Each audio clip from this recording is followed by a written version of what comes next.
players on.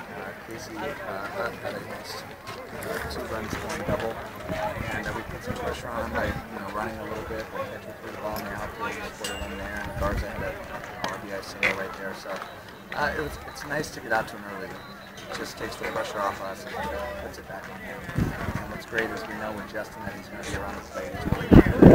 And so he forces you to do it. He's not going to give you too many base runners.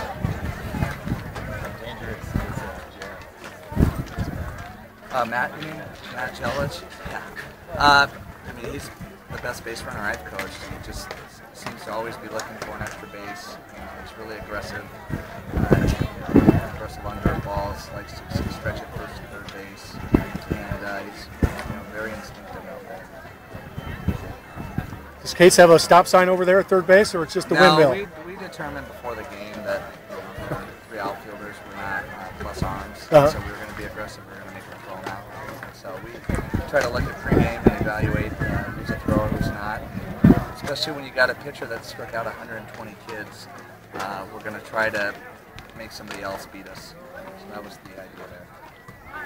How has your experience from last year helped you in the early rounds of TIF this year? I think that's a good question. I think that the guys aren't nervous so much about it. They've kind of been there. They've played in big games.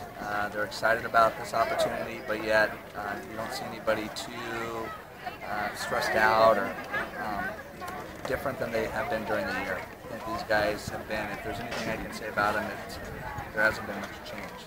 I think there's an advantage of playing teams that aren't real rivals, with us. I mean, versus the the Damians, the Glendores, the South Hills, the Northviews. We're playing teams that we kind of knew. Yeah, I think when you play a team that's really unfamiliar to your style, all the little maybe trick plays or things that you don't normally do come into play because they're not familiar with you. Right.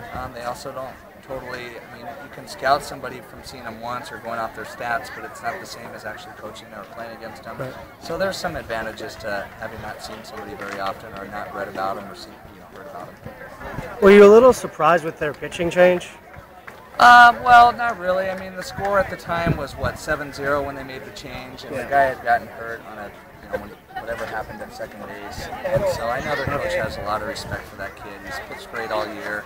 He's pitched in some really big games for him, and he was leading Southern California, or in the top 3 in California in strikeouts. So I think out of respect to him, he let him call the shots. He was going to pull him an inning earlier, and I think he talked his coach out of it because he wanted to stay out there. So a lot of respect for him. He's a competitor, and we were able to get the job done. It was great.